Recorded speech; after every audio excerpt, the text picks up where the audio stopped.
I'm just going to give a little introduction here.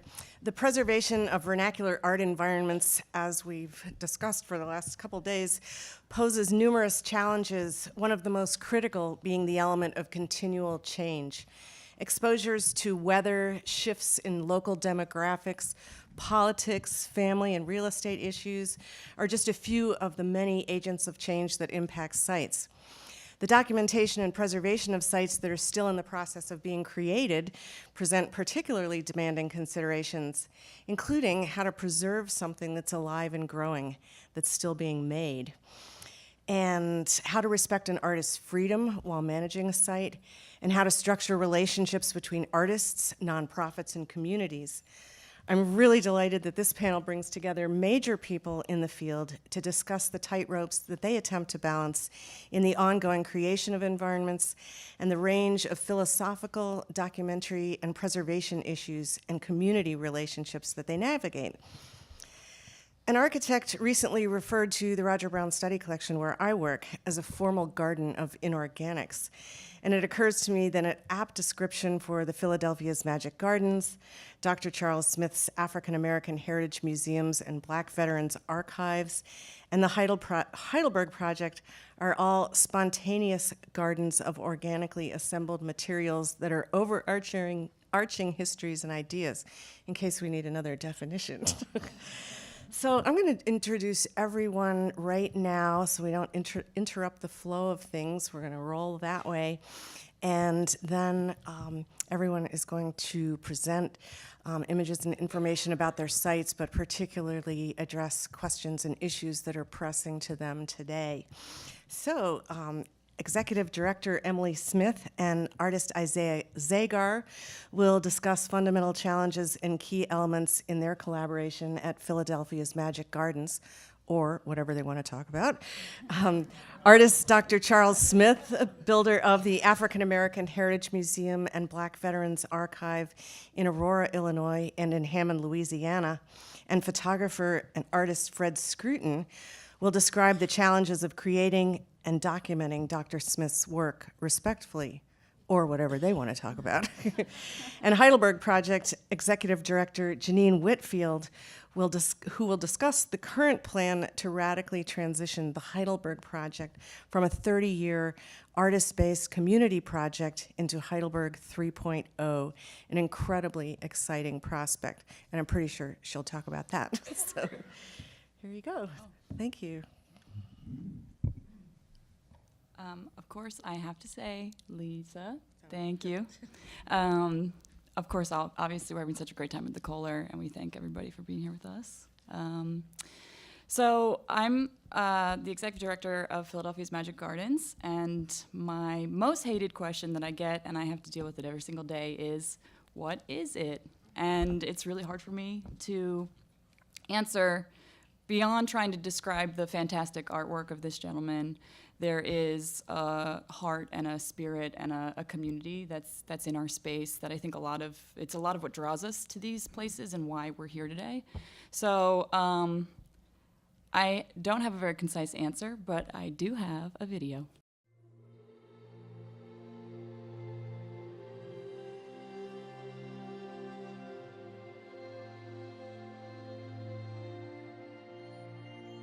One of the first places I visited when I came to Philadelphia was the Magic Gardens, and it instantly became a landmark for me.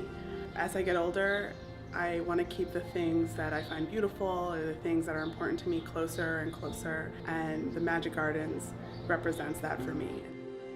For the blind, you don't know something until you touch it. You know, seeing is touching.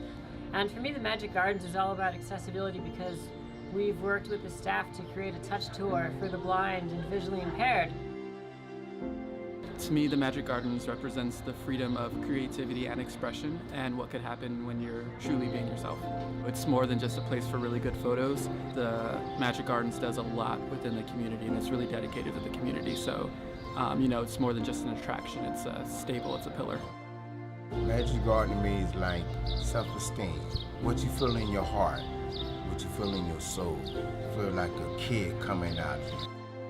Para mí, los Magic Gardens es un refugio donde o sea, me inspiro a hacer arte y también es un sitio donde no me juzgan y siempre he sido bienvenida.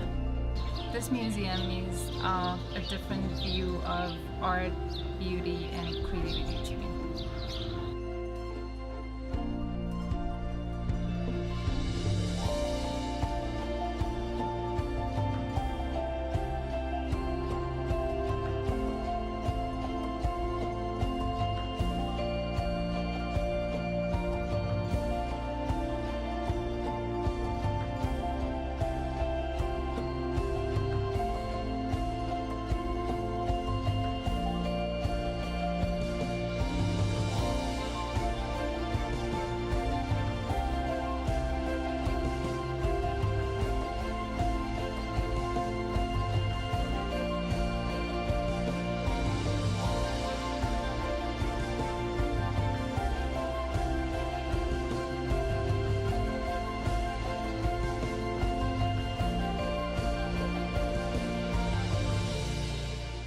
The Magic Gardens is a celebration of life.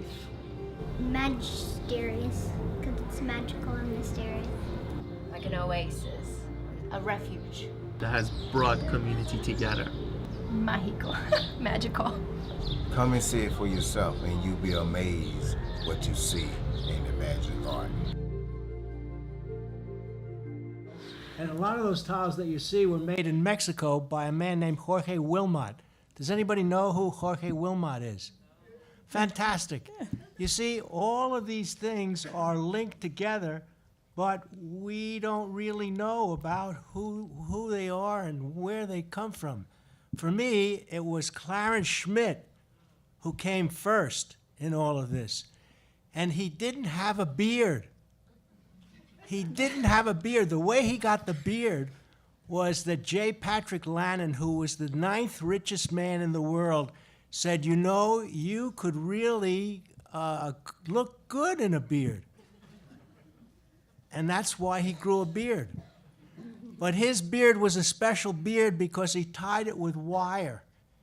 And he slept with the wire on there, and it got more and more big and more wire. He was eccentric. And I take after him because I'm his favored son. And he said to me when I went to visit him after I moved to Philadelphia, he said, Irving, you're copying me in Philadelphia, and I don't like that. But actually, he did like it. And he wanted me to tell you all about him. But his place burnt down, and so did thousands of other of these vernacular architectures. You see, I have the right words, too. Vernacular architecture. But now that the movie has stopped, I think I'll stop. Okay. Go ahead. This is going to happen. Don't worry. It's all good. No, I'm going to be quiet for a while. Obviously, okay, so this is Isaiah Zagar. He needs no introduction. Probably a lot of you are familiar with his work. Philadelphia's Magic Garden, since we can't see the video, is about 3,000 square feet of fully mosaicked, embellished. It's a huge art environment right in the inner city of Philadelphia. So we're right on a really busy, wonderful street called South Street, and we are not in a rural area. We are definitely urban. So our approach to our space is much different and has to be much different than some of these other spaces that are off the beaten track. But Isaiah, beyond the Magic Gardens, has numerous other sites. There's about 215 at this point that we've documented in Philadelphia alone. Yeah. Impressive. So the Magic Gardens is his largest public site, and that's what we're sort of talking about today. And there's a very good fun fact here. Isaiah actually participated in a Kohler residency here 2001, we think, yes, right after September 11th, actually. And there are hundreds of tiles from Kohler in the Magic Garden, so it's really, really cool. But they're alien tiles because they didn't want me to use them. They're the bottoms of the toilets. They put the toilets on these bats, and they made thousands of bats, but they wouldn't let any of the residents use them but I got to use them because I got to know the people that made the bats. Yeah, it's true. But when they discovered it, they said, this can't go on. But it was too late. Exactly. It's true.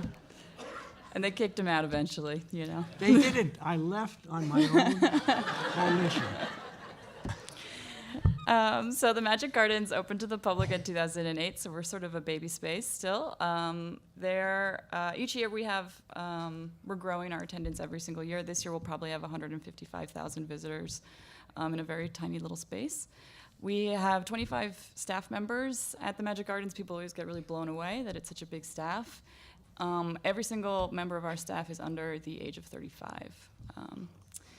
And in the last 3 years, we've doubled our attendance and our budget. So a lot of this talk, too, is showing what's capable for some of these spaces and how we've been able to pivot in a really positive direction with some of these projects that we're working on.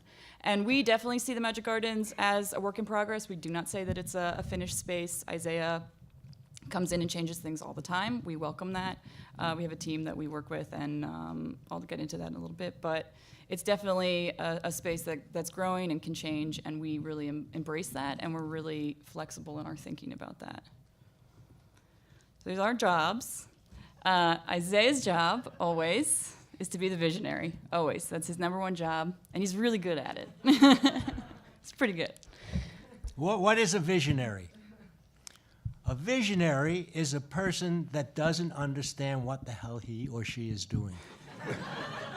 Because if they did know what they were doing, they could only reference backwards. Yeah. So if they don't know what they're doing, they're always referencing the future. That's a beautiful thing to say, yeah. I'm a dictionary. And so my job as the executive director working with an artist that's alive in a very alive space is to make sure that we can interpret Isaiah's vision and have it digestible for the public. So we have to work always in relationship with each other, and we really parallel one another, and when we butt heads and we get through it. And it's something that I'm here to offer some of the logistics of some of the things that Isaiah might want to do, or some of the projects, get it funded, all that good stuff. And Isaiah's job is the ideas and to do the incredible work that he's doing. And so a lot of it is staying out of Isaiah's way, which is also really fun. You know, and getting in the way too, it's fun too. And that is a little photo of us in Mexico having a good time. He was eating a popsicle. We were in a good mood. So we have numerous challenges in terms of preservation at the Magic Gardens. I've listed them, but some of the biggest ones that we have actually is vandalism, foot traffic. Again, when you have thousands of people walking through the space, that's just a lot of wear and tear on our garden. The weather is freeze-thaw in Philadelphia, so it's pretty extreme at times. In the beginning, years ago, we had we have lots of documentation, but not necessarily organized. Isaiah is an incredible visionary documentarian, but there are not necessarily a lot of order to it, so we didn't have really systematic processes in place to understand a lot of what we had in our space. And for me, as the executive director of a public art space, safety was the number one concern in our space. Our space goes under the ground, it's subterranean, it is built with rebar and concrete and bottles. Over time, when those deteriorate, you are looking at potential safety issues for the visitors. So that was one of the biggest issues that we had. And many of the objects, there are thousands and thousands of objects in the Magic Gardens, made out of wood, made out of glass, made out of metal. I mean, you name it, clay, it's all in there. So we don't have a really straightforward way of dealing with a lot of these objects. And this drawing, so this is Stacy, who is our preservation manager. She's here. She told me not to mention her. And that's her and I in 2011. We had, that's our broomstick. We used to poke at things to see if they were loose. That's how our preservation team started. And we were really cool. Look how cool we looked in it. That's pretty awesome. But one of the things that we had to deal with very early on when we were becoming more and more popular was the safety issue. So we would poke at something and it would be like, ooh, and you can't have people walking through the space if you're afraid a brick is going to fall on their head. So we actually had to remove some pieces of the gardens pretty early on. And that little drawing that you can see below the photo is a drawing that Isaiah made in response to us having to remove some of the stuff. So why don't you, do you want to talk about what that made you feel and your response to that? Well, to be serious about it, I was very upset when they started to remove everything from the garden. I mean, you start poking, and if you poke a little bit and you feel like you'd poke a little bit more, and I mean, it's very difficult not to get some feedback. And the feedback was falling tiles and or taking away the bottles and the modules that I had made, and it was quite upsetting for a while. But I realized, of course, that they had taken a lot of the responsibility away from me, which I really liked, because I could sleep nights without feeling that somebody could get hurt. So it was a double bind. But they've been doing it for a while, and they've been doing very well. And of course, they did get help from Lisa and Don, and very early on, Lisa and Don came and did a whole study of what we needed to do to preserve the garden. And I think that's about as much as I can say seriously. I'd like to stop and let her go on seriously. Yeah. Well, that's it in a nutshell in a lot of ways. So in the beginning, our concerns were safety. We had to make decisions based on safety, and that the goal was always then to hopefully build it back up with Isaiah obviously here, but we had to make some pretty dicey decisions in terms of safety of the visitor. But in the last 3 years, so I became the director 3 years ago, and our number one priority when I came in was preservation. To me, obviously, we have a living, working artist. That is such an advantage. It's an unbelievable advantage. It changes your life in 100% positive ways when you're dealing with these kinds of spaces. But without a space, there is no programming, there is no community, there is no jobs for the people that work there. So we could see as it was deteriorating that we wanted to keep it alive and fresh and keep it growing. So we had a little team. They have little T-shirts that say PMG Preservation Team. There they are. And first things first, you always got to train with Isaiah, always. He's alive and working, and he's doing workshops. You can come to Philly and learn his techniques. We got some consultants, so that's Katja McGurk, who's a local tile maker, and she taught us a lot about different kinds of tiles that we could be using in the space. Of course, we had the incredible support of Preservation Services, Inc., which I know you guys are all really familiar with. That's Don in the back, giving some guidance. And that was really crucial. It really pivoted us into the right direction. We started doing really sophisticated documentation of literally almost every single, every single object in the space.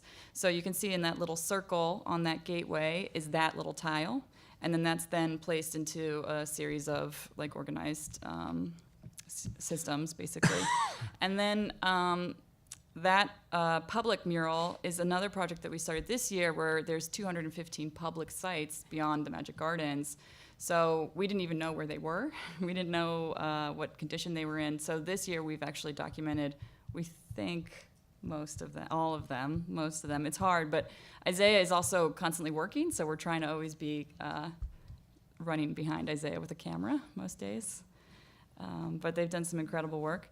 Conducting interviews, obviously that's a huge opportunity for us. Every interview is filmed, photographed, the whole thing, and Isaiah is always available to talk and tell stories. And Julia, his wife, who's in that photo down there, and she's also here, is a huge resource for us. When they get together and they start talking about their memories, it's like one is really bouncing off the other, and you can actually really have a full, beautiful photo of a real picture of what has happened in the past. And it's quite incredible and moving. So they're our teachers. We clean and repair almost every single day. We have one day off on Tuesdays. That's close to the public, but these guys are cleaning and doing crazy work. Can I interject? Absolutely. Because there's a photograph here of them cleaning a sculpture that was made in Mexico, in Oaxaca.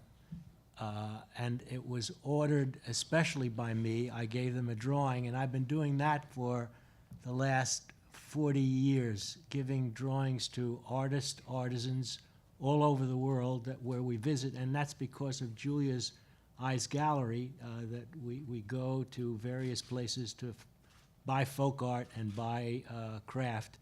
And if Julia orders a lot of something, then I can always put my little drawing in and get something special for me. And aside from the things that are bought especially for me, many of the ceramic products come broken. And if they come broken, then I get to put them in the garden. So in many ways, we have a compendium, especially of Mexican folk art of the late 20th century and early 21st century. And folk art is disappearing in Mexico and many other countries because the children of folk artists find that they can't make a living from folk art, and they go into computer work or something, IT work. So it's a time warp that we have created because of the broken ceramics from the Eyes Gallery. Yeah. So again, we always see this space as a work in progress, never as a stagnant site. And always Isaiah is making the aesthetic decisions. But we work in, I'd say, almost perfect harmony. If there's something, for example, we had a little step that went into the gardens. It was one stair. Our visitors with wheelchairs or strollers were not able to get down easily. And I said, Isaiah, would you be open to turning that stair into a ramp? And he said, of course, absolutely. So now we have a beautiful ramp. And those are decisions that we can make together, and we have the luxury of making together because he's here. And it's really quite special, and it keeps the space really fresh. So we're just really gonna quickly go through some of the projects that we've done that might be interesting to you guys. We had some issues with our archways. We have a numerous archways in the Magic Gardens. They don't have keystones in them, so they're very beautiful, but they are often sort of they were on the brink of destabilization, I would say. And so we got some advice, and instead of, I guess, putting up some ironwork that might be sort of bland, we said, okay, well, let's take this as an opportunity to use Isaiah's skills and make something even more beautiful than what we had before. So, you can see here the archway without the ironwork. This is a drawing in the middle of one of Isaiah's designs that he did himself. And then they made it into the iron and installed it. So now the archway is stabilized with this beautiful work. And there's multiple archways like this in the gardens, so you can see. Oh, you haven't seen that yet. Yeah. Ooh. It's beautiful. It's wonderful. Okay, I'll go quickly. There's other things that we've done. Additional ironwork, which is also a safety factor. So we've stabilized the structure. And you can see in the middle photo some bars that we're going to end up building up, hopefully, the hallways if Isaiah's into it, with some additional elements so that it gives us more opportunity for growth. We do tile replacement. You can see here in the first photo, actually it says Valis Simpson and Nick Chand, if you guys can see and recognize those names. The tiles had pulled off that wall, and moisture and water was getting behind them. So we had to remove those tiles, but Isaiah just replaced them with ones that he made himself, and then we regrouted that. So that's a huge opportunity for us, and something that we do all the time. And so you can see some of these images of before and after. There's a lot of nudity in the garden, so Yeah. I warn you when you go and visit. No, you don't get warned. Oh, no. We love it. We love the nudity. You'll love it, too. Yeah. Yeah, so you can sort of see, and it's modified. We're not trying to make it look exactly the way it looked before. It's in Isaiah's hand. We often will modify things to have maybe a tile that wasn't meant to be outdoors. We will modify that to be an outdoor tile when we replace it, that kind of thing. But we're not trying to have like a perfect vision of what it was. It's still a space that's in movement, so. And this is something Isaiah just touched on. This is actually a better view of that beautiful sculpture that's on top of the archway that Stacy was cleaning. But That's actually me and my mother. yeah. And it is, Isaiah sort of touched on this, but the collaborative aspects of the garden is something a lot of people don't understand or realize. And there are thousands and thousands of pieces of folk art that Isaiah and Julia have collected or commissioned over the years. And like he just said, yes, this is an interpretation of him and his mother, or whatever Whatever I decide at Yeah. the moment. Exactly. And it's an incredible collection of folk art. It's a celebration of folk art. It's absolutely breathtaking when you really take it into account. We've documented the basement of the Magic Gardens in terms of folk art, just folk art objects. The binder is this big, just the basement of the folk artists and the objects in the space. So one of the things that we did just this August, this is a piece that Isaiah commissioned from a folk artist in Mexico named Josefina Aguilar. And this is Isaiah's self-portrait, The Four-Armed Painter. Notice he's not wearing any clothes. Yep. And so vandalism, like I mentioned before, is a huge problem. This is something that someone just snapped off during the day and took home with them for, I don't know what reason, but they did. And that's really, I mean, it's devastating, obviously, when you see this. This is a one-of-a-kind piece that was, formed after many, many years of friendship with another family, another folk artist. So this is something that's really tragic when you see it. But then, we knew we were going down to Mexico just a few weeks later, and I said, well, we'll just go back to the family and get another one, and then we can replace it. So that's something that we started to do this August, where we're going back to work with artists that, for example, Irma Blanco is an artist that Isaiah and Julia knew 30 years ago, and she made that incredible, huge sculpture. And we went to her house and found her again, and we commissioned work for her that we can then reinstall into the gardens. It's really, really fun. It's very strange. I didn't grow any older, and she grew old.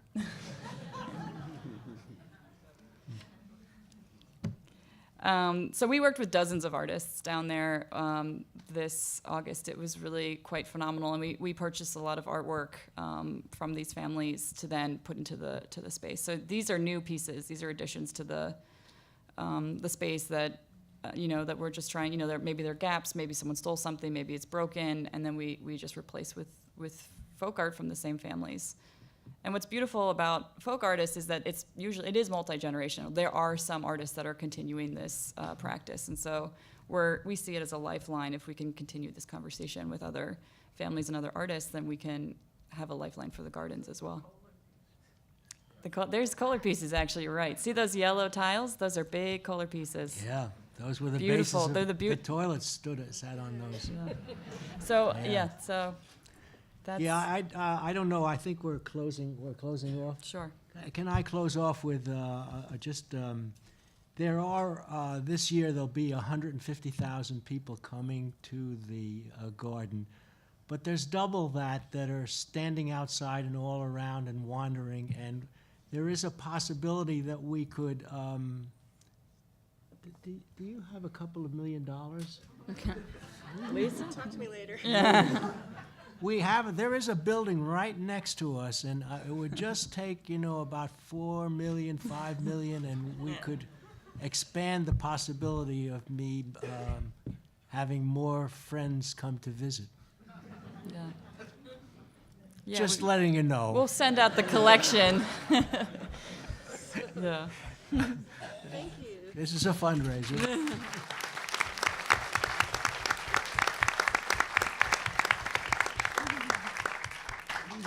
We're a hard act to follow, baby. But you know what? No, you don't even have to say anything. You just got it going. I can see that.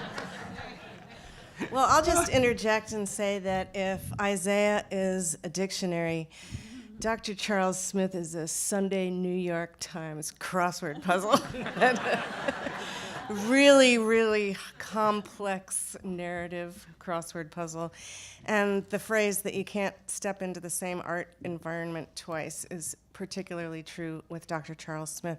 And I'm just going to scroll through some slides, first of his site in Aurora, Illinois, and then in Hammond, Louisiana, just so you, while he's speaking, you can get a sense for the powerful and soulful complexity of his work, and he will tell you about it. First and foremost, I'd like to ask the audience to just bow our head a moment and just give a word of prayer for Miss Cola Ruth, because of comforts and things that we desire, that God bless her with the strength in her back again, because we're all uncomfortable when one of us is uncomfortable. So let's just give a word of prayer. Lord, touch in her body, in her mind, in her spirit, and give her the faith that's necessary to maintain the wonder of the great work for which the family has started. In the name of Jesus, amen. Well, I really, like he said, that's a tough act. You're a tough act.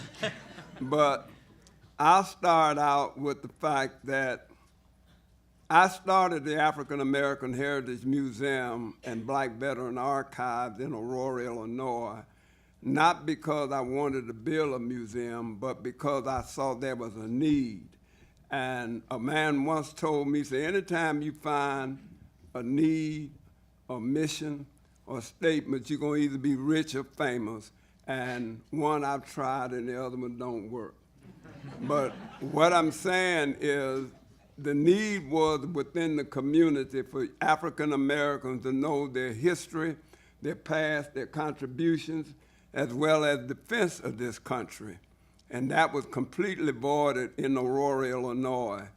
And one particular day, what started the project in its sincerity was a young boy from the north side of the area. He came down and he always was late for school. And when I looked out the door, I found out why he was always late. He was playing with the art. He was down by the center of it, playing with the pieces, looking at them and talking with them. And I said, man, you got to go to school. He said, I'm going. And he would never go. And so finally his teacher came down and asked me, he said, well, why he's here when he's supposed to be in school? I said, well, if you really look at it, he is in school. He has an interest in what he's seeing, and he's learning his history by way of asking questions. And that's how it started. And mostly it got involved with a more detailed start when Black History Month came around, and the city of Aurora had no basic information, knowledge, or exhibits of our culture, our history, or our experiences. And so that's when the city and I got involved with dialogue about it. The dialogue didn't come out right because they were sharing with me that the property is a residential property, is not zoned for a museum. And as I shared with them, there will be a museum, because the fight, when it starts, I know it'll go public. And once it go public and the media see it and the people will see it, you have 7 museums here of historical significance of the white contributions and discoveries in America, and nothing about us.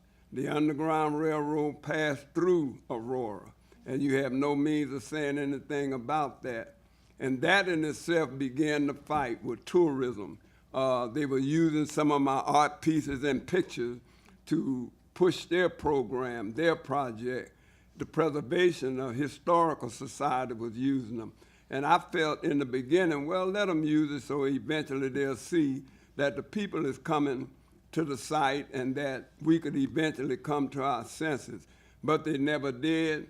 And something like 20 years later, right now, they still haven't come to their senses.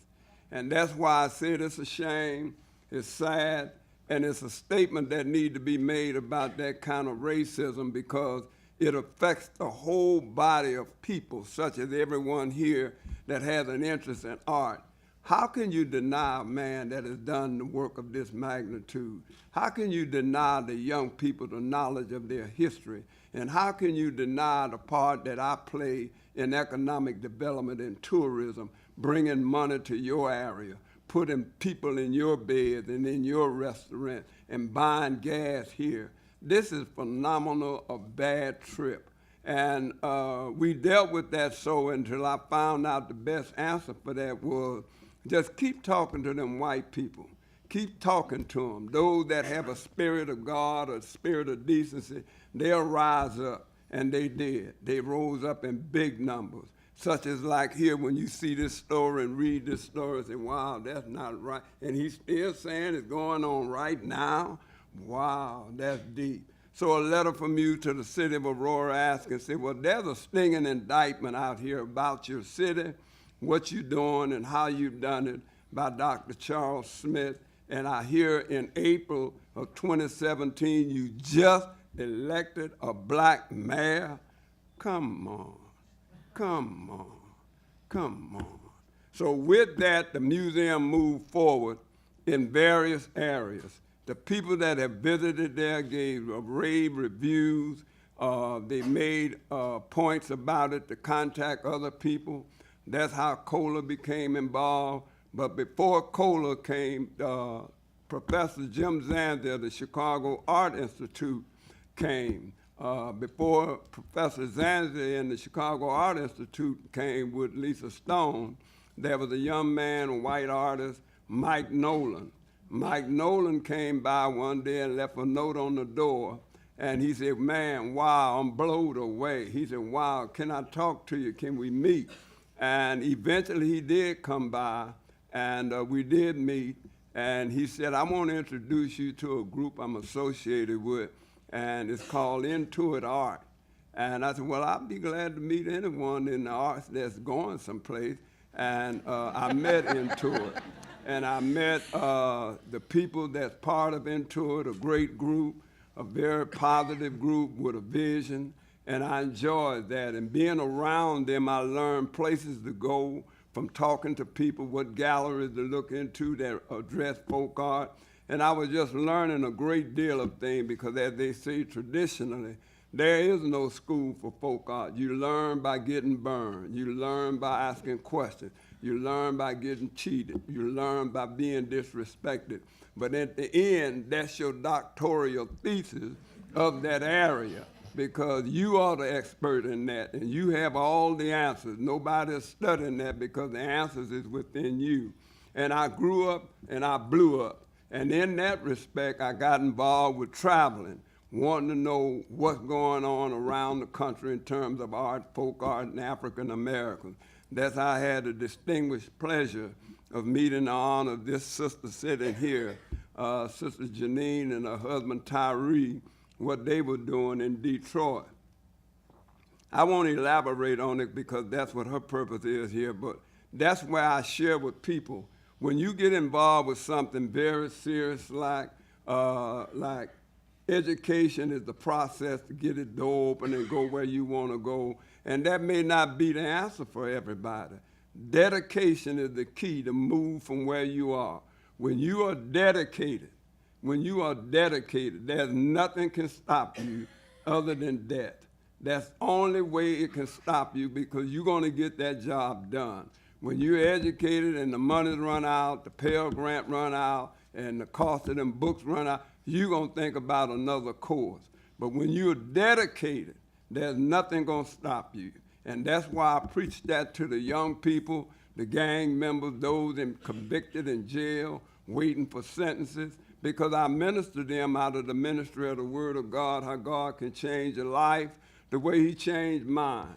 I was in Vietnam, and I made a difference in my life by Vietnam, by the experiences I had, the things I saw, the things that I did. That helped culminate all that's within me right now. Even the fact that when you were in Vietnam, as I was, it was nothing but killing, a daily process, killing, picking up bodies, carrying them to the landing zone, sending them home in body bags, and praying to God that each day that you don't have to get on that helicopter in that way. That was sad. That was dangerously serious. And when you think about the Vietnam War, for which I lecture on, because the people don't know about that war. They don't know about it from the black perspective. They know about it from Hollywood and all of that. The only movie or TV act came out close to Vietnam, what it was like, was when Mel Gibson played when we were soldiers, when they jumped inside that area and was overrun by almost 4,000 enemy, and they had to fight their way out. We had to do that same thing at Khe Sanh, Dong Ha, Cam Lo, Phu Bai. We fought, we fought, we fought, we fought. And the same thing is in the kitchen of the issue of us today as Americans. We lost that because no one teach that. Blacks and whites, Mexicans, together, standing on the wall for America, the policies, and that flag that they're talking about today, that they're trying to push down your throat if you don't like what's being said. And me, myself, and other veterans I talk to, is a man, stay out of it. That's civilian mess. That's a distraction. America is great by itself. It don't have to be great again. The only time it was great to me is when the cheese was coming out, you know. And when you get people talking about things that they have never committed themselves to, just like now our country's in a state of bad shape. Puerto Rico can't get food, can't get water. And we're not talking about a small amount of people. We're talking about a lot of people. And that's why I tell artists, put the message in your madness. Make it say something that create a time and place in history and lock it and block it and cover it with cement so that people will know what happened. Because that's why slavery is important to me. Because when I think about the slaves, what they went through, how they lived, and in Angola, this prison in Louisiana, how these three brothers sat 40 years in a cell with no contact with human beings, and them brothers still sitting there just like they're in their right mind. That's unbelievable, unbelievable. And all that is a spirit of that of the slave when he was in the slave ship. And then when they would raise the hatch up, when they got close to various places, and they were still looking up from those claustrophobic conditions that they lived. That's what drives me. How can somebody work that long and that hard in a cotton field? And I tried it in Louisiana, and it's almost impossible. My wife tells me, say, come on out of that sun. Let that stuff alone. Come on inside. Drink some water. Do something better than that. And I told her, it's my mission. It's the life of the slave that drives me. Their lives need to be brought known to knowledge of men and schools and institutions everywhere. So that's why I'm so thankful for this day, thankful for what's going on here at Kohler, the people that I've met, that we've had wonderful times since I've been here, and the commitment from the people that came with me. This gentleman here, I want him to stand. Reuben Fellows is the person that helps that museum in every way. Every way. He's a dynamic. Thank you, Dr. Smith. But I am very excited to also introduce to Fred Scruton, who has been working with Dr. Smith and also very, very, in an incredibly committed manner, spending weeks on end documenting Dr. Smith's site. It's so incredibly important for, first of all, high level, really, really fine photo documentation to be done of any and every site, but to have it done often and regularly and in great depth for this site, which changes all the time, is really, really important. So Fred, thank you. Thank you, and thanks to everyone for inviting me. And after two completely impossible acts to follow, I'm just going to read from my paper here, so it's going to be a little bit of a letdown. Okay, so I'd like to talk about how acceptable practices of what constitutes documentation in photojournalism and fine art photography have diverged in recent decades.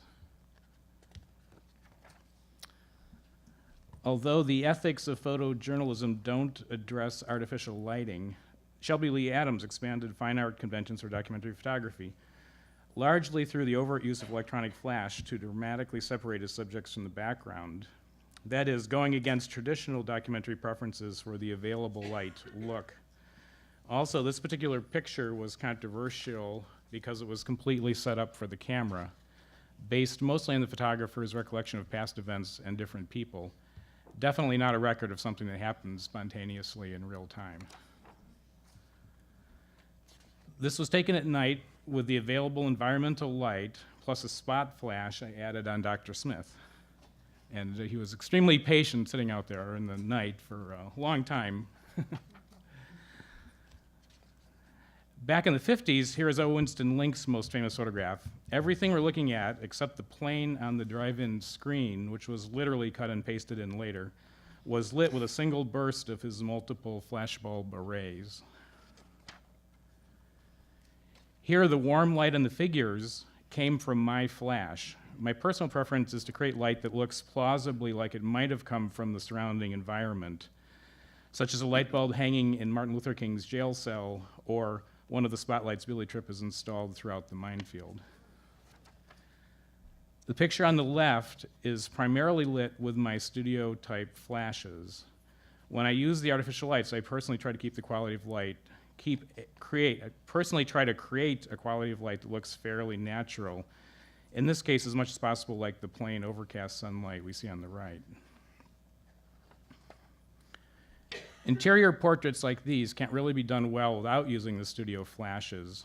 But again, I try to make the lighting look natural, not too much like studio lighting, which to my preferences would be a distraction from a more reality-based documentary look.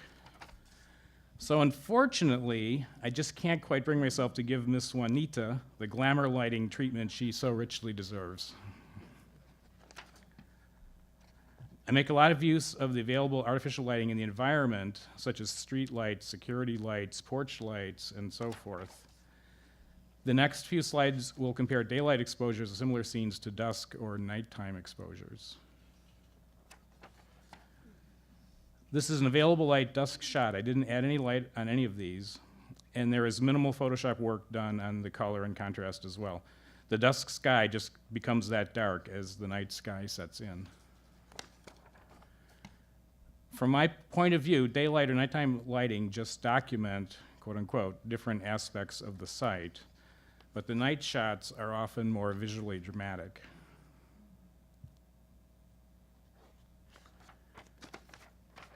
It might not look it, but the picture on the left was taken at night under the security light from the street in front of Dr. Smith's property. You probably didn't expect when I first showed up that Mary would be looking out the window late that night saying something like, "He's still out there in the dark with his camera." And then I was right back the next morning and night, and then you knew I was never going to go away. I think the nighttime lighting on the left gives the emotional impact of the work a little more extra punch. The typically darker backgrounds in the nighttime shots, this time on the right, help the sculptures make a stronger visual impression, often separating them from the background in a visually similar way to Shelby Lee Adams's use of daytime flash we saw previously. The night shot is on the right. On the left is a good example of Dr. Smith's narrative creating the picture. On slave ships, the chained males were purposely taunted by the sight of bound but partly exposed young girls. So I took that picture from a camera position showing their lips almost but never able to meet, but also showing an arc of emotional connection between their heads in the background. So the idea for the picture came, oops, I'm on the wrong picture. So the idea for the picture on the left came from Dr. Smith and helping me understand what his narrative is all about. Another example, here in the daylight picture on the left, Dr. Smith told me that the aquamarine colored light, the aquamarine colored eyes represent the reflection of the Atlantic Ocean in the eyes of a slave being brought briefly up on deck during the middle passage.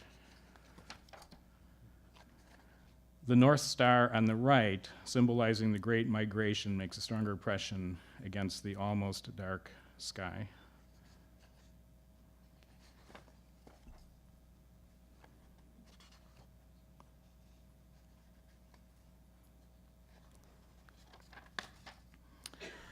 In a site like Dr. Smith's, I'm always struggling to keep the background from being too much of a visual jumble that distracts from the individual sculptures. The nighttime approach often helps integrate the background into the composition more successfully.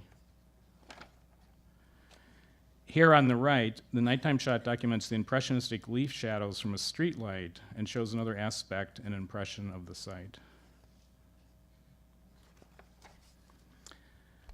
Going back to Dr. Smith's site, 3 years in a row, of course, provided great new photo ops each time. I'm usually not inclined to recreate previous year's shots to document the changes, but some comparisons always result. It's a Wizard of Oz joke. The horse of a different color? Okay.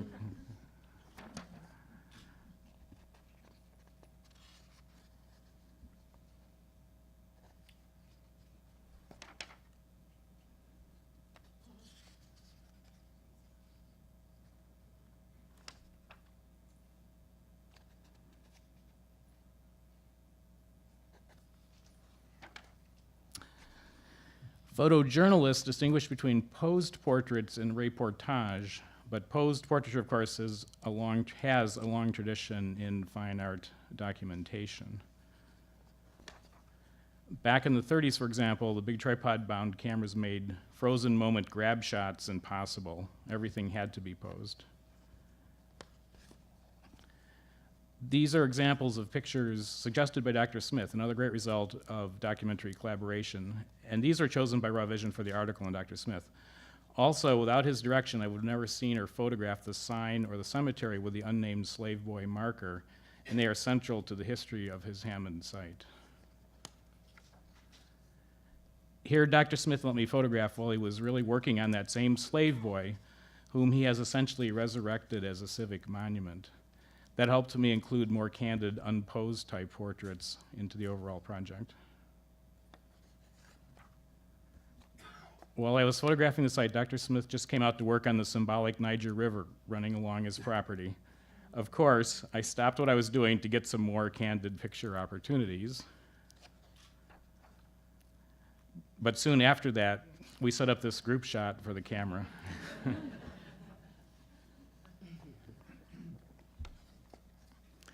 Again, on the left, he's working on the piece with no direction from me, and an unplanned, but I think semi-posed portrait. I think you knew I was there with the camera on the right.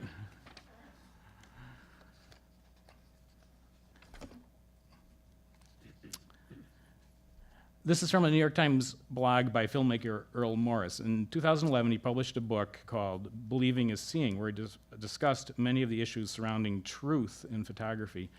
Apparently, there was controversy and disappointment among historians that Walker Evans likely placed or repositioned the alarm clock on the mantle and probably moved the rocking chair into a pool of window light. A couple more historical examples. Roger Fenton apparently rolled more cannonballs onto the pathway. Arthur Rothstein carried the deer skull to different locations, and Alexander Gardner used his own rifle as a prop and posed the dead soldier. So, Kelly, I'm here to acknowledge that I sometimes move the clock, the skull, or the zombie babies. And did you get a picture of Jeannie? Oh, thank you. Okay.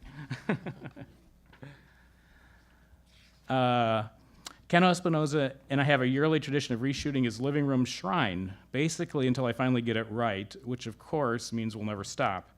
But things move around, he adds flowers. We both move things around. He adds flowers, lights candles, and so forth, until each year we create the best picture of it we can. Being an outdoor working studio in flux, Dr. Smith's site will always contain a certain amount of scrap materials and debris. And of course, he wants things to be cleaned up for the photos, just like when the photographer from Architectural Digest comes over to photograph your house. Everyone gets out the vacuum cleaners, organizes the clutter, puts fresh flowers in the vases, or for Dr. Smith, into the arms of Mary, the African queen. Here, not only was clutter removed, but I moved the sculptures around to avoid edge mergers or tangents. I deleted earlier versions from my archive, but initially when I looked at the unedited slideshow, several of the figures would jitterbug around as a result of incremental changes I made to their positions. This picture idea came entirely from Dr. Smith. He wanted to make an historical statement about the sacrifice of veterans, including all the way back to the Civil War. And a few pages of his government printouts listing black veterans killed in Vietnam is displayed in front. So this was in no way a document of something I found at the site. This was temporarily created for the camera. I think of this as part of our collaboration. And once you're collaborating with someone, by definition, you're giving up the objective viewpoint of a photojournalist as a detached observer. Our goal becomes making the best pictures of the site we can to our mutual benefit. But of course, the untampered with photographic artifact, which I certainly understand the value of, is sometimes sacrificed in the process. Quite understandably, historians might prefer the certainty of forensic type photography, where a slight change to the evidence is found might lead to a false conclusion. I'll finish up with one of my personal favorite pictures from Dr. Smith's site. For this picture, I cleared out a fair amount of debris, and I also brought, I think it was 3 of the heads into the frame from other parts of the site. Bringing something into the frame is unusual for me, and I generally try to avoid it. But if you've ever visited this site in person, which I highly recommend, you pass a parade of severed slave heads while you're walking along the front, but a still camera is limited to one single viewpoint of 3-dimensional space. And I just felt a stronger, more representative picture of the emotion and narrative of Dr. Smith's site could be created with some additions to the frame. Although it's certainly less true to pure physical forensic documentation, I think those changes actually resulted in a superior document of what it feels like to be in Dr. Smith's face. In Dr. Smith's space. I wouldn't dream of being in Dr. Smith's face. That's a great ending note. Very good. Thank you. Very good. Thank you. Thank you so much, Fred, and thanks for all your hard work there. Don't stop going there and photographing. He will not throw you out, I guarantee. I'm very excited to introduce Janine Whitfield, who I think is one of the most inspired, tenacious, and creative people working in arts administration, which at times can sound like a clinical term. In Janine's world, it's being in the trenches. And from being introduced to the work that Tyree Guyton was doing about 30 years ago, when she kind of thought it didn't quite look like art, which is captured for everyone to see in the documentary video, Come Unto Me, The World of the Faces of Tyree Guyton. She's been working for 30 years and has changed many, many lives and kept the site going through lots of hardship, many successes, and now something brand new. Well, good evening or afternoon. Thank you to Ruth Kohler. I've seen so many friends here. I know I'm cute. I'm just joking. No, I'm just saying I was back here in the 90s, and it's just so amazing to see so many people that I knew. And so thank you, and thank you, Lisa, for having me, and my brother, Dr. Charles Smith. So let me just start off by saying that, yes, I am not, unlike some of my other colleagues, I did not get involved in this work because it fascinated me. I got involved purely by accident. I was climbing the corporate ladder and doing things as a young African-American woman that everybody thought I should be doing, and then I met Tyree Guyton. And so I want to start off by just this beautiful quote, and because it's so true, and it has really turned out to be true for the Heidelberg Project in Detroit. But it started with one man and his grandfather. And Tyree actually started the Heidelberg Project on the street that he was born and raised on. The Heidelberg Project sits on Heidelberg Street, and Sam Mackey was his partner in crime when they first began. But what we were up against became the impetus or the reason for such an animal as the Heidelberg Project in the first place. 48207 was recognized as the third poorest zip code in the country, not just in the city of Detroit. And these were the statistics that we were up against. When I think about that 55% African American male mortality rate. I want to tell you what that translates into. Young men between the ages of 14 and 28 have only a 45% chance of escaping death or jail in this particular community that we're working in. And the conditions really have not gotten much better. So this became the reason, as Dr. Smith said, the Heidelberg Project was born out of a need that was existing in that community. Won't read the vision statement, but this is our belief that we can literally rebuild our communities and our cities by using the culture of that city, of that particular community. So, what did he do? This is the street that I turned down in 1993. And I rolled down my window. Unbeknownst to me, the artist was sitting on the curb. And I literally said to him, "What in the hell is all of this?"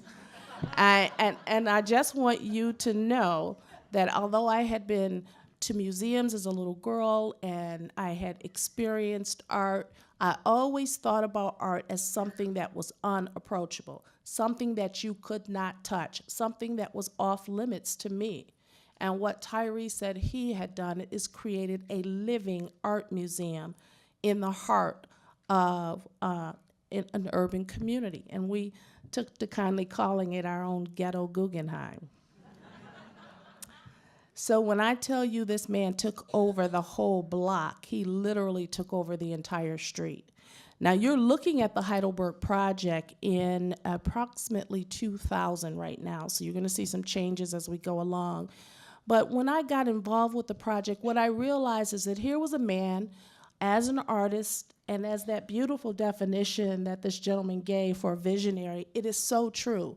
They literally build a house without a foundation.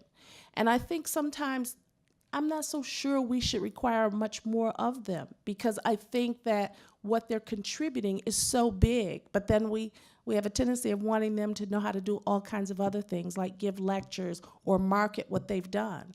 And I think that what they give us is the greatest gift, and we have to surround them with the resources to help them accomplish what they're trying to do, and that's where I stepped in. So what have we experienced? Well, the city of Detroit didn't like it. That's for damn sure. So we experienced bulldozers. Tyree started the Heidelberg Project in 1986, and by 1991, he had literally created 4 installations from these abandoned houses on the block.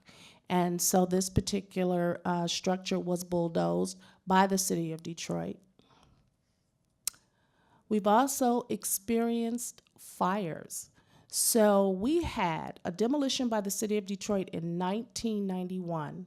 I joined the project in 1993.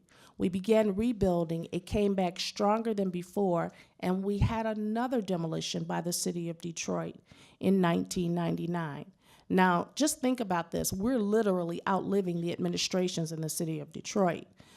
So we're building again after the 1999 demolition, and I mean, we had literally, the city put a counter on the street to determine if the amount of traffic on that street was reasonable. And that is how we were able to learn that we had become the 3rd most visited cultural destination in the city of Detroit, because the city put a counter on the street. So I think after the city bulldozed us twice, they thought, well, we don't really know what to make of this. Maybe we'll just leave you alone. We're not gonna help you, but we'll leave you alone. Unfortunately, in 2013, someone decided to strike a match. Now, what's interesting is that now we are educating in the community. Children are growing up with this work. And when the first person struck a match, we knew that it was a kid in the area. But then that person must have lit a fire under someone else, because we experienced a total of 12 fires from 2013 through 2014. See? So you see the creations that were created by Tyree literally destroyed. Now, the reason why we know that it wasn't the same person that set the first fire is because they used an accelerant. So as soon as the match was lit, it just went up in flames. We went through that, guys, when, kid you not, 12 times, and we lost 6 prominent installations. Now, the reason there were 12 fires, but we only lost 6 installations was because the matches were set, or the fires were sometimes set twice to completely level the structure. So what did we learn from that? Well, my goodness, I mean, you know, this project has literally become my life. And when I talk about what we have experienced and the amount of people that have been to this site, I'm talking 200,000 people annually. There are 195 or 96 countries in the world, and visitors from 144 have signed our guest books. So you can imagine that we have learned and gathered a lot. This work is so messy. It is not clean. And when we talk about making a place, or we talk about creative placemaking, I want to just say that each and every place has to consider its own environment and its own culture, its own political structure, its own everything. No 2 places will ever be alike, but there are some real commonalities. This was the most compelling argument. From what we had done, Williams College conducted an economic impact study on our work and learned that we had contributed $3.2 million to the Wayne County region and $2.7 to the immediate community. Now the new administration is starting to listen. Now they're starting to see the economic tourism with the work of the Heidelberg Project. So we decided to take it further, and we coined our own phrase, Heidelbergology. Not only did we coin it, we also trademarked it, so we gave a definition to our work. And the concept of what we have done, this is exactly what we've learned. This is what our work has taught us. Abstract advocacy. Now, I know that sounds abstract, but it's very simple. What we learned, now that's what I want, that's the train of thought that I'm on. What we've learned is that in the short term, new information changes attitudes, and in the long term, it changes behavior. And then we gave definitions, or 3 core practices that we pulled out of that. Art as a medicine, art as a catalyst for change, and of course, the first one I just shared with you. Now let me give you an example of this changing attitudes and then changing behaviors. Mrs. Bell was someone who steadfastly, dogmatically hated the Heidelberg Project, and until she found a way to capitalize for herself. And that was exactly what Tyree wanted. He wanted people to use the art as a way to think again, as a way to learn how to create again. And as a result of that, it took 25 years, but now the Yellow House is known as the Yellow Guest Book House on Heidelberg Street today. Let's talk a little bit about how it changes art as a medicine. Justin grew up with the project. He is a little boy that literally was raised on that street. He comes from 3 generations of drug abusers. But today, Justin has graduated from Central Michigan University, and when he was asked what was his inspiration, he talked about how the Heidelberg Project helped him to understand that he had choices. Art is medicine. Well, we get a lot of people that come from the jails, or they can't get, what do they call it, trying to get them rehabilitated back into the community. Well, a lot of these guys have grown up in the neighborhood where Tyree lives, and they read about him in jail, and so Tyree will give them a job. So we're also contributing to the community and giving people another opportunity through this work. And we're building bridges and dispelling myths. If some of you have not heard, Detroit still historically is one of the most segregated cities in the country, and yet we have something like 95 different cultures in the city of Detroit. Heidelberg was one that began to build bridges, and so we began to build these bridges with people from all over the country and the world. That's the new face of the Heidelberg Project, Dottie Waddy House. That is where it all began.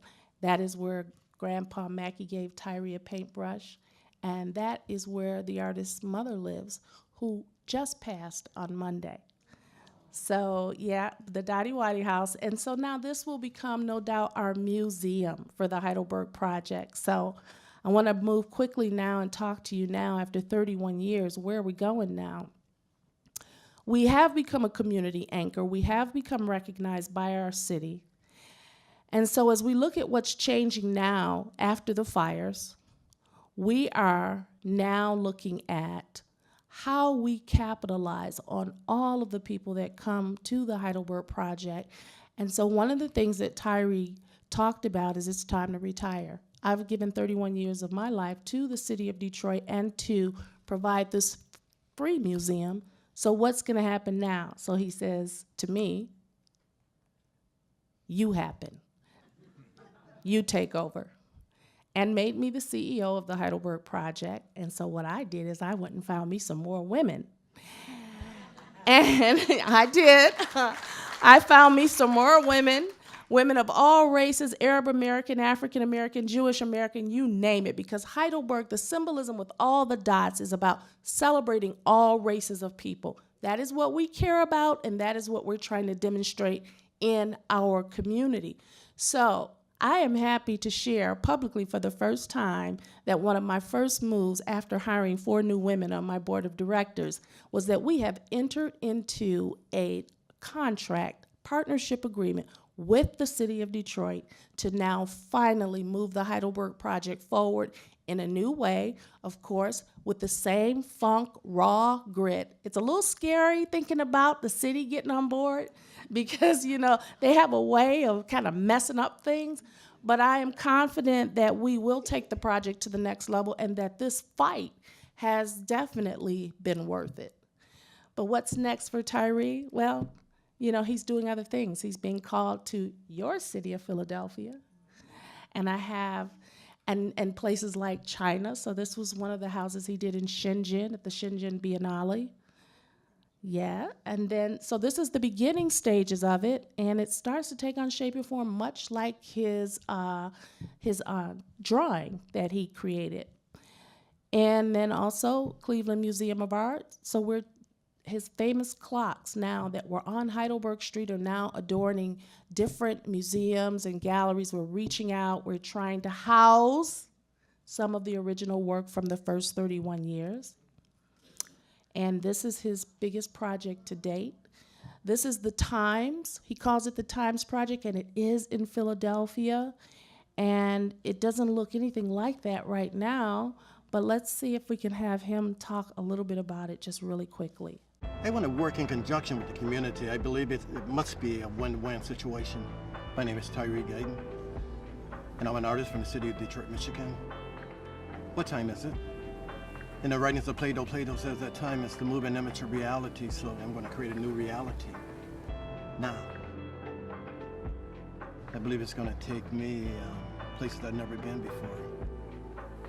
So I came here with an open mind to learn. And together, myself, along with the community, we're going to create something incredible. Thank you.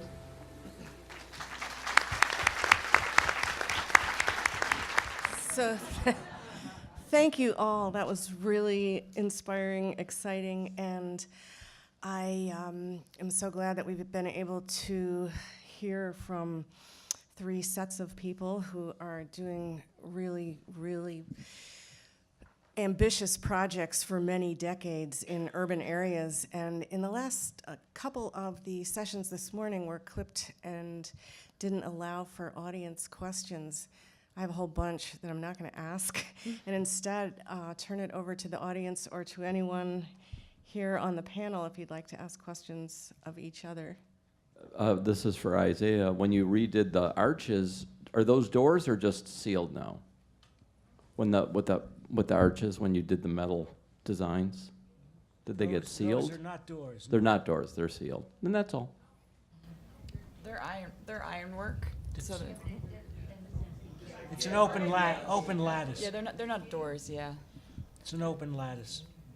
But there are examples that we have done of openings where just the inside edge has a frame, and then the top has design.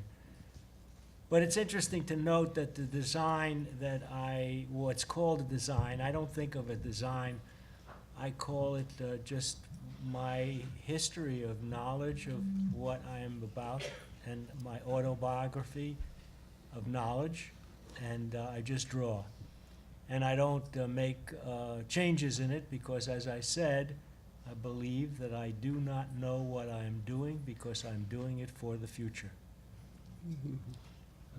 I would paraphrase that in saying that it's different than rethinking things. It's like jazz. You go for it and you accept what you do and accept that you don't know. I guess I have the mic, so I got to speak. Jane from Chicago. Thank you so much for being inspirational and talking so much about resilience and like years and years and years of keeping on. I'm so grateful to all of you. It's been an amazing panel. I mean, I have some nuts and bolts questions because I'm an artist. Like, what do you do with all the Mexican stuff that's porous to keep it not going away? But I could ask Stacy later, I guess. Yeah, okay. Well, actually, we're sort of figuring that out, but a lot of the concepts, what we're working with now is that it doesn't matter, that we can replace the work. If Isaiah is alive still, we can just, if it falls off, if it rots, if it breaks, we can just replace it with something new. So we're experimenting with that still. Okay. I'd like to say something to that too. The artist is not required to or responsible for that thing called the future. Upkeep. And so, I think that in my work, having done all of these mosaic murals all over the city, if the city, the state, the nation, the world decides that they're important to save, then it provides all kinds of work for people in the future. Yeah. And adding to that, there are 25 people that work for the garden, and 6 of them have health care, including dental care. How did you do that? 8 have dental care, and Julia and I don't have dental care. Well, I could hardly speak now. More about that later. Is that because the city funds it? What? The city funds it then? No, Is the city has healthcare? nothing to. The city has it's a foundation. Okay. the only thing the city has done is to make it difficult for us to do what we do. Yes, that's true. Yes. Like so many cities. 75% of our budget is from earned revenue, which is ticket sales. So we get all of our money through ticket sales.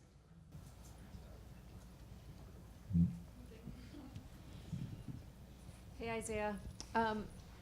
Since you're thinking always about moving forward with your work and what's coming next, not what happened in the past, does it make you crazy to have to go back and restore components that have been damaged? Well, that's what the Magic Garden is doing.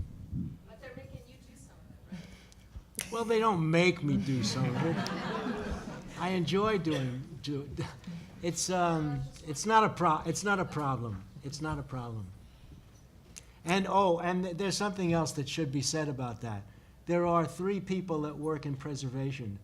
I have taught them my methods, but I've also taught them my freedoms, so that I can come into the garden and see places that are not mine, that are theirs, that they have done, and I can tell them I like them. I'm not always honest about that.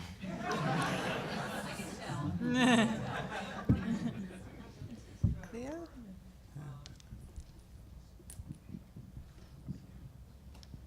I hope you have a question for someone else. I do. Hi, Jen Jameson with the Rhinestone Cowboy Project, etc. But my question is for Dr. Smith. Dr. Smith, you created a site outside of Chicago, and then over time you ended up creating a site outside of New Orleans. And I just sort of wanted to know if you could speak to that process of localizing. Like, what was the process? How was the process different creating a site in the North versus in the South? I mean, the Deep South. Can you tell us about how the Hammond site tells the story of the South, or does it tell a broader story? Dr. Smith's, in a nutshell, site in Aurora, he came into an agreement in 1999, I think, with Kohler Foundation to remove and preserve about 600 works, which were brought to Kohler, preserved, and gifted to major museums around the country. This is a large body of work, with the Kohler Art Center receiving the core collection. And Dr. Smith immediately went to work changing and revising and refreshing and expressing at the Aurora site. And now I'm going to ask you to explain what happened in Hammond, if you would. He was going to either New Orleans or returning, stopped in Hammond, which is north of Lake Pontchartrain, for something to eat, and saw. My situation in Hammond started, I was on my way to New Orleans to deal with my mother. I had to make that trip almost 2, maybe 3 times a month to check on her, because she was in the stages of Alzheimer's, and we could never be really sure what her situation was, because family members is just family members by name. They're not there really by love, so they wouldn't necessarily have the concerns that you would think they should have. So I would drive back and forth, on the distance from Aurora, Illinois to New Orleans, 926 miles, 2-3 times a month. So the traveling was no problem for me. But once I was on the move, I was going to New Orleans, and I decided I'd stop and get some gas and have lunch at this next stop, which was Hammond, Louisiana. And when I stopped at the restaurant, I'd asked the young lady that was waiting on the table, I said, "Excuse me, do you have any African-American history museums or cultural sites in the area?" And she said, "No, I don't think, no, it's not one." And the guy that was on the grill in the back, he heard the conversation, and he said, "Oh, well, what about, where that boy fell out that tree?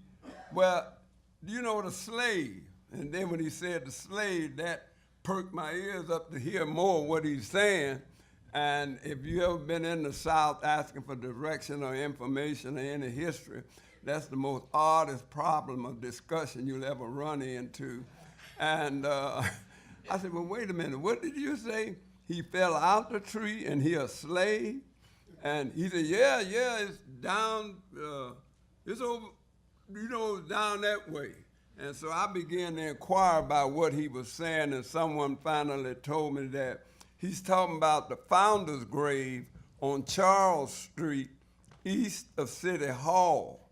And I finally found what he was talking about, and it's a beautiful brochure Kohler has put together out there that explains it real well. And the sign is a mark about a state. It says, "Here lies Pete Hammond, his wife, and 3 daughters and favorite slave boy." And I said, "Whoa, that shit, that ain't coming out right." I know back in the day, you can be 80 years old, you still a boy. And was it a boy, a man, or what? So I began to inquire about it. I saw a regular route mailman. I said, "Hey, brother, this sign here and the boy on that, do you have any information on him, his family, where they lived, and any history about him?" He said, "No, I really don't know." So I went on from there and began to go into the various areas of downtown in the business area to try and find out what's about this slave boy and why there's no information about him for inquiry for visitors and travelers and tourists and whatever. Because right now, the way it looks to me, it's a perfect insult to have something like that as a state marker and no information about him.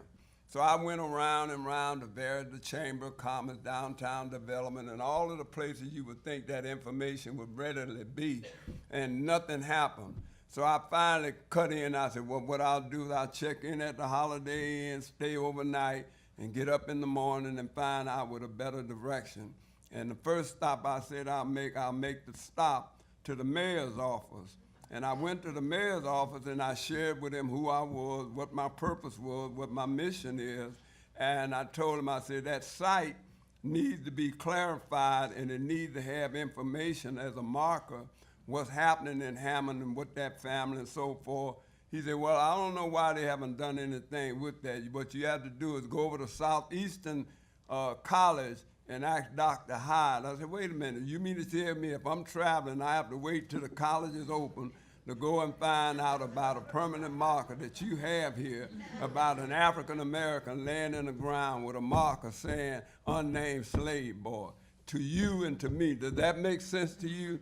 He said, well, I don't know how it makes sense to you, but it's been there a long time. And I said, well, what's the population of the African-Americans here?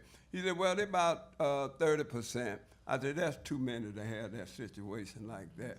He said, but they're trying to build a museum at the old colored school. Mr. Perkins is dealing with that. And I got involved with him after I met him and shared with him what it takes to build a museum, what it takes to bring people to the town, and what it takes to create jobs and all of the things that work. And I shared that with the leaders, the politicians, and all of those involved that would have something to say about it. And I went to them individually, one by one, to break up organized resistance so they won't stick together against me. And I went at them, and I was telling them the importance of our culture and our history and how we built Louisiana and how we built this country with cotton, our backs, our blood, our sweat, the dream of our slaves having the hope for our future. And they finally said, well, you're right.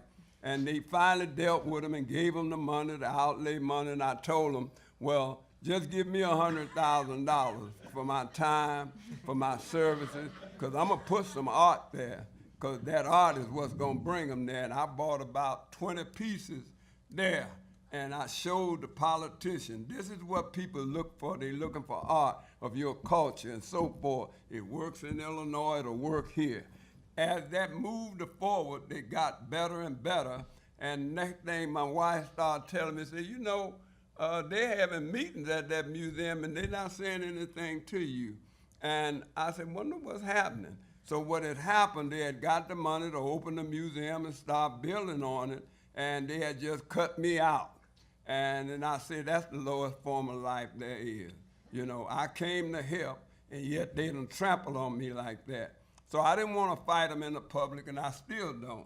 But I know it's going to change because it's wrong, and God don't bless nothing when you step on somebody to get where you going, to trust them and leave them like that. So that's the story of Hammond, and that's how that house got built there. Because I didn't go there to build a museum, but I knew when they treated me like that, the next step was going to be, you got a museum. Yeah. Beautiful, thank you. So I have one more question. Thank you, Dr. Smith. It's continually amazing to me to think about what I do in my life or what kinds of things will make me change radically and dramatically. So far, nothing. But, you know, for someone to drive, see something that is so wrong, and then move down and just totally commit to do what he did in Aurora all over again is rare. Janine, I would like to ask you a question. I know that you've said in a press release that when you start Heidelberg 3.0, that Tyree will be pretty much moving away from the project and into the studio, which I think is tremendous, and man, did he earn it. Yeah. And I'm really thrilled to hear that you got some women. Can you talk just a little bit, I think we're maybe running out of time, but just about what that change will mean and where you're going to take it? Sure. So Heidelberg 3.0 is really nothing more than the vision that Tyree has already had. It's really just that simple. So our vision is to take the houses that were lost in the fire, redevelop them. And I want you to just imagine the House of Soul was a house covered in record albums. So that will become a new structure, probably made from found and recycled materials with new visionaries, but it's still Tyree's vision, if you can understand what I'm saying.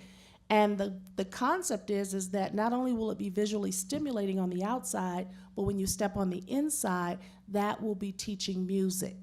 the house of poetry, the house of words, you know, on the outside and on the inside, the spoken word. That's always been our vision since 1995, is that these art houses could serve a useful function and purpose in the community and also create a new economic engine for the community. And we're proving that and demonstrating that. So all we're doing, Lisa, is instituting the vision that the artist has had and give him a break and let him have a little fun and enjoy his life some. That's it.